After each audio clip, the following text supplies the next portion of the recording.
Welcome to mathematic world.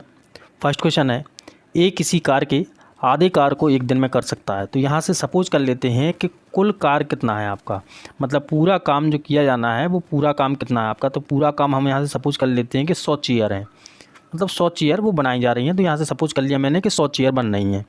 यहाँ देखिए आपका ए किसी कार के आधे कार को, मतलब ए जो है, ए का जो वनडे का वर्क है, कितने दिन का वनडे का वर्क, वो कितना है आपका, एक दिन के कितना कर पाता है, आधा कर पाता है। आधा कर पाता है तो मतलब पूरा काम कितना था, 100 था। तो ए का एक दिन का कार कितना हो जाएगा आपका, 50। जबकि बी एक कार को पूरा कर सकता है, मतलब बी उसी कार को क्या कर सकता है आपका, पूरा कर सकता है। मतलब बी का जो वनडे वर्क रहेगा आपका, बी का यदि हम वनडे वर्क निकालें तो वो कितना हो जाएगा आपका, 100, क्योंकि पूरा काम कितना था, 100।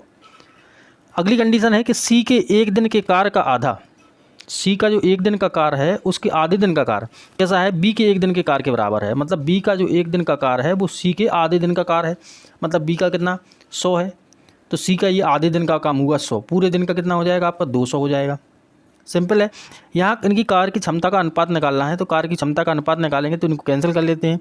50 एकम 50, 50 दूनी 100, और 50 का 4 बार जाएगा तो कितना हो जाएगा आपका, 200। अर्थात इनका ए बी सी का जो रेशियो आएगा, ए बी सी का जो कार क्षमताओं का रेशियो आएगा वो कितना आ जाएगा आपका, 1:2:4।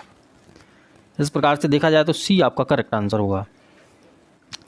नेक्स्ट क्वेश्चन है, यदि एक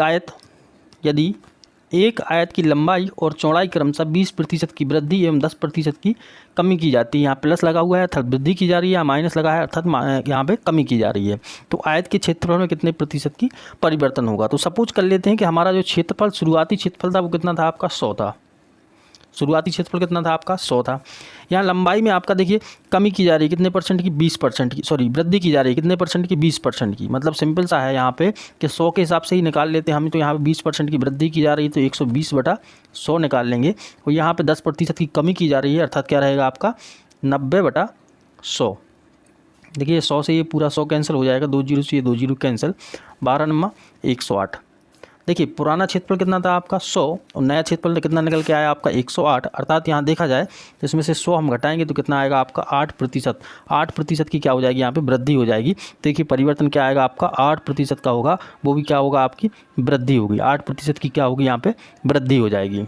नेक्स्ट क्वेश्चन है, चक्रवृद्धि ब्याज की किसी दर से कोई धनराशि 15 वर्ष में स्वयं की दुगनी हो जाती है। तो देखिए 15 वर्ष में स्वयं की दुगनी हो जाती है, तो हम यहाँ सपोज कर लेते हैं कि जो धनराशि रही वो धनराशि कितनी रही आपकी, x।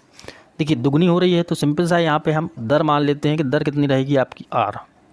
ये पूरी कैलकुलेशन के लिए हम आपको बता रहे हैं कि दर कितनी रहेगी आपकी, r। तो यहाँ धनराशि दुगनी करनी है तो 2x बराबर क्या हो जाएगा आपका, x × 1 + r/100, और कितनी पावर रहेगी आपकी, 15 पावर, मतलब 15 वर्ष में ये कैसी हो रही थी, दुगनी हो रही थी। x से x ये कैंसिल कर लेंगे तो कितना आ जाएगा आपका, 2 = 1 + r/100, और घाती कितनी आ जाएंगे आपकी, 15।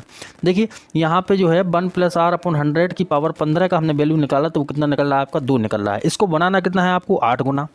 तो सिंपल है कि 2 की पावर कितनी की जाए, 3 पावर कर दी जाएंगी तो कितना बन जाएगा आपको, 8 बन जाएगा। तो यहाँ भी इस पूरे पोर्शन का पावर कितना करना पड़ेगा आपको, 3 जैसी आप पावर होल पावर करोगे तो 15 थी, ये कितना हो जाएगा, ये 45। मतलब समय जो होगा आपका वो कितना होगा आपका, 45 वर्ष में ये कंप्लीट हो जाएगा। 45 वर्ष में कैसा हो जाएगा, धनराशि अपनी 8 गुनी हो जाएगी। नेक्स्ट क्वेश्चन है, 15a = 20b = 30c, और a का मान 300 है। तो b + c - a का वैल्यू आपको यहाँ से निकाल के देना है। तो सिंपल है कि ए बी सी को हम यहाँ पर रेशियो में डिवाइड कर लेते हैं। तो ये रहा आपका 15a = 20b = 30c। तो पहले तो उनको हम कैंसिल कर लेते हैं 5 से, 5 × 15, 3a, 5 × 20, 4b बराबर 5 से करेंगे इसमें 30 में तो कितना आएगा, 6c। इनका ले लेते हैं हम एलसीएम, तो कितना आएगा, 6, 4 और 3 का 12 आएगा। तो सभी में क्या कर लेते हैं, 12 से डिवाइड कर लेते हैं। तो 12 से इसमें डिवाइड करते हैं, 12 से इसमें डिवाइड करते हैं, 12 से इसमें डिवाइड करते हैं। 3 से करेंगे तो ये 4 बार में जाएगा, 4 से करेंगे तो ये 3 बार में जाएगा, 6 से करेंगे तो ये 2 बार में जाएगा। तो सिंपल है, यहाँ से क्या निकल के आ गया आपका, a/4 = b/3 = c/2।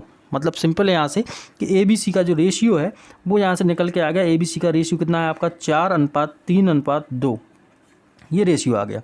यहाँ कह रहे हैं ए का वैल्यू कितना है आपका 300, लेकिन हमारे अनुसार रेशियो कितना है आपका 4, मतलब 4 बराबर कितना है आपका 300। 4 से ये कैंसिल कर लेते हैं, तो 4 से करेंगे तो 4 सत्ते 28 और 4 पंचे 20, मतलब जो रेशियो आपका दिया था 4 3 2, उसमें एक का वैल्यू कितना आ गया आपका 75। बी कितना है आपका 3, तो क्या होगा यहाँ पे बी का वैल्यू कितना हो जाएगा आपके, बी का वैल्यू हो जाएगा 3 गुणा 75, 3 5 15, 3 7 21 1 22, 225 आ गया। सी का वैल्यू कितना है आपका 2, तो 75 में 2 का गुणा करेंगे तो ये तो कितना हो जाएगा आपका 150। ए का वैल्यू हम निकाल के रखे, दिया ही हुआ है यहाँ पे कितना है 300। इस कंडीशन में यहाँ पे पुट कर लेते हैं बी प्लस सी माइनस ए में, तो बी का वैल्यू कितना है आपका 225 प्लस ए का वैल्यू, सी का वैल्यू कितना है आपका 150, और इन दोनों को जोड़ के क्या कर लेते हैं यहाँ से ए का वैल्यू मतलब 300 घटा लेते हैं, तो इनको जोड़ेंगे तो ये बचेगा आपका 375 माइनस 3 करेंगे तो कितना आ जाएगा आपका 75 आ जाएगा। तो कितना आएगा आपका आंसर 75 जो है सही आंसर होगा। नेक्स्ट क्वेश्चन है 50 संख्याओं का औसत 38 है। 50 जो संख्या है उनका औसत कितना दिया हुआ है आपका 38 दिया हुआ है। तो सिंपल है, तो 50 संख्याओं का योग निकाल लेते हैं। क्या निकाल लेते हैं यहाँ से 50 संख्याओं का योग, तो 50 संख्याओं का योग निकालेंगे तो क्या होगा आपका 50 गुणा 38, 8 पंचे 40 और 5 दिए 15, 15 और 4 कितना हो जाएगा आपका 19, कितना होगा 19, तो कितना आ जाएगा आपका 1900। 50 संख्याओं का योग आ गया आपका 1900। यदि संख्याएं अर्थात 45 तथा 55 हटा दी जाए तो शेष संख्याओं का औसत क्या होगा। देखिए 45 और 55, तो 45 को भी हटाना है और 55 को भी हटाना है, तो कुल मिला के कितना हो गया आपको 100 हटाना है। तो 100 इसमें से क्या कर लेते हैं आप कम कर लेते हैं, तो कितना बचेगा आपका 1800। इस 1800 का औसत निकालना आपको कितनी संख्याओं के लिए, संख्याएं थी पहले कितनी आपकी 50, अब बची 2 कम हो गई तो कितनी बचेंगी आपकी 48। तो सिंपल है, यहाँ से 1800 में आपको 48 से क्या कर देना है, यहाँ पे डिवाइड कर देना है, 48 से डिवाइड कर देना है। तो 48 से डिवाइड करिए आप, तो ये 3 बार जाएगा, 3 8 24, 3 चौको 12, 12 और 2 14, कितना बचेगा यहाँ से 6 और ये बचेगा यहाँ से 3, कितना हो जाएगा 360। फिर डिवाइड करते हैं यहाँ से, तो कितनी बार ले लेते हैं यहाँ से 4 8 32, अर्थात कितने बार जाएगा आपका 7 बार। तो जो 37 वाला आंसर है आपका 37.5 वो करेक्ट आंसर होगा, अर्थात कौन हो जाएगा आपका सी जो है सही आंसर हो जाएगा। नेक्स्ट क्वेश्चन है, एक व्यक्ति ने बी को 3 वर्षों के लिए 10,000 रुपये और 4 वर्षों के लिए 6,000 रुपये एक साधारण ब्याज की समान दर से दिए। दोनों से जो ब्याज मिला वो कुल रूप से कितना मिला 5,400 रुपया। तो ब्याज की यहाँ से दर निकालनी है आपको। तो देखिए दर आपकी समान है तो मूलधन आपका डिफरेंस है, तो यहाँ देख लीजिए तो क्या निकाल लेते हैं आपका 10,000 का 3 वर्षों के लिए दर कितनी ले लेते हैं हम आर, इसके लिए ये ब्याज निकल गया। दूसरी कंडीशन है आपका 6,000 के लिए, ये आपका 10,000 रुपये है, 6,000 के लिए 4 वर्षों के लिए समान दर पे ये ब्याज निकाल दिए। ये जो बराबर आ रहा है वो कितना आ रहा है आपका 5400 रुपये। तो यहाँ से देखिए 2 जीरो से ये 2 जीरो कैंसिल कर लेते, इसके 2 जीरो से ये 2 जीरो कैंसिल कर लेते, 3 से गुणा करेंगे यहाँ से 100 में तो कितना हो जाएगा आपका 300 आर और 6 चौके 24, 240 आर बराबर कितना रहेगा आपका 540। इनको जोड़ लेते हैं तो कितना हो जाएगा आपका 540 आर बराबर 540। इससे ये कैंसिल कर लेते हैं, कितने बार में जाएगा आपका 10 बार में, तो आर बराबर कितना आ जाएगा आपका 10 आ जाएगा, क्योंकि यहाँ पे आपका जो ब्याज दिया हुआ था संयुक्त ब्याज दिया था वो कितना दिया हुआ था 5400 रुपये दिया हुआ था। तो आर का वैल्यू कितना आ जाएगा आपका 10%, अर्थात ए जो रहेगा वो करेक्ट आंसर होगा।